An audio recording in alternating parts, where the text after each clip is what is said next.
Hello audiophile! Today we're going to take a look at Arylic's new wireless mini stereo amplifier A30+. You will also remember Arylic from other tech school videos such as JBL Party Backpack, Delhi Concept 2.1 speaker setup, Arylic Network Streamer, 2.1 bass height system, and other audio videos that Arylic has contributed to. Today, as a thank you, we'll take a look at their latest wireless mini stereo amplifier, the A30+. We'll do a quick unboxing, setup, and a quick sound test demo. This Arylic amp is no exception and offers several wireless streaming options. It also supports all the most popular music streaming platforms. For ease of use, users can download Android and iOS apps.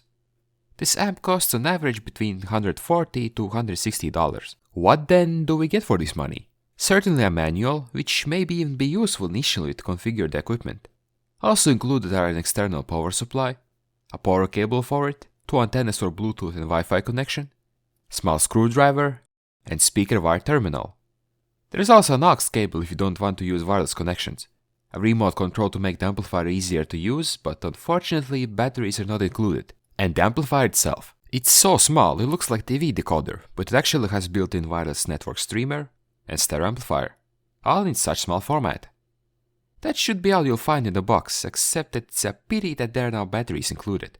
Now you have to remove once from your grandfather's TV remote and ruin his Friday night. Now let's connect it together. If you plan to use wireless connections, then screw on both antennas. You will need them for Bluetooth and Wi-Fi connections. Amplifier is fitted with anti-slip pads, but you have to remove protective film for them to be useful. The amplifier then will be like glue to the surface. Also prepare the power adapter, but don't connect it to the wall outlet. Connect the power adapter to the amplifier. Use a small screwdriver to unscrew all the screws so that places where wire needs to be fastened are loose. Connect the adapter to the amplifier to see which contact is left plus, left minus, and the same with right. However, please note that the wires larger than 2.5 square millimeters in cross section won't fit. If you're a complete audiophile, then your high-end class wires won't be good here. But we have low power speakers and wires have to be small. We put them in and tighten them up. In the same way, screw in the right side wires, but make sure that left and right are in the correct plus and minus polarity. Lastly, check if any wire has accidentally short-circuited. This picture shows all possible connection types. Choose the one most convenient for you. Once the speaker wire is connected, you can connect the amplifier to electricity. If the light is blinking, then everything's correct. We are interested in the Bluetooth connection. We press BT on the remote and see that amplifier has switched to blue light or BT mode. Switch on Bluetooth mode on your phone, computer or TV and search by a sound system name. It will be your amplifier. And as you can see, the amplifier connected. You can connect it to any device that supports wireless connection. Then open in YouTube TechScrew left-right channel test video and check if the speakers connected correctly.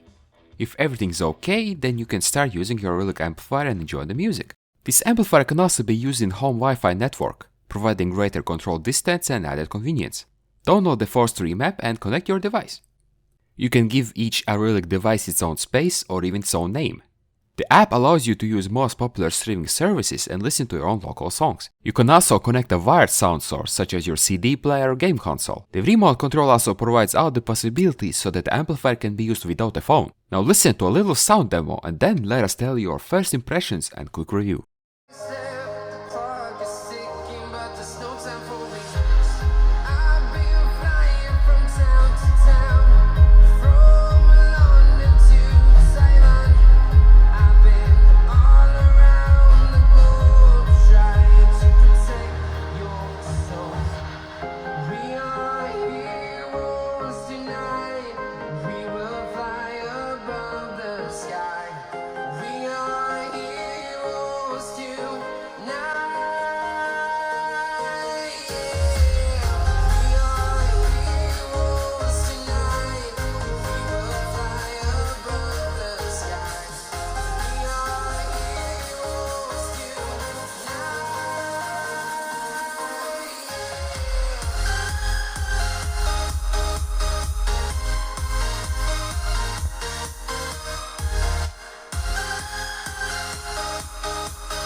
That's how this Arylic A30 Plus wireless amplifier sounds like. I should mention though that its Yamaha NSF51 speakers are low-end and cheaper ones that you can buy from Yamaha manufacturer. So the weakest link in the system is definitely these speakers. There's not much bad to say about this Arylic amp itself, because for such small price, which is around $150, you get so much. It's a sweet deal. Amplifier with MusicNet for streaming features. As with previous Arylic amplifiers, it's a shame that you can't put in bigger sound cables, and it's a pity that remote doesn't come with batteries. Otherwise, there are no such other drawbacks and problems. The power is not that big. 2x35 watts are 4 ohm and 2x18 watts are 4 ohm speakers. But they're more than enough for neighbors to come over. Of course, this amplifier is not going to be THX Cinema Blender where higher power is needed, because it's designed for a completely different purpose. In the video description we'll put more detailed specifications and a link to manufacturer's page, so you can see more details about what this A30 Plus amplifier has to offer. If you have any questions or experiences with Arylic products, feel free to post them in the comment section. Also, leaving a like would be nice and maybe subscribe just in case. Thank you for that and have a great day.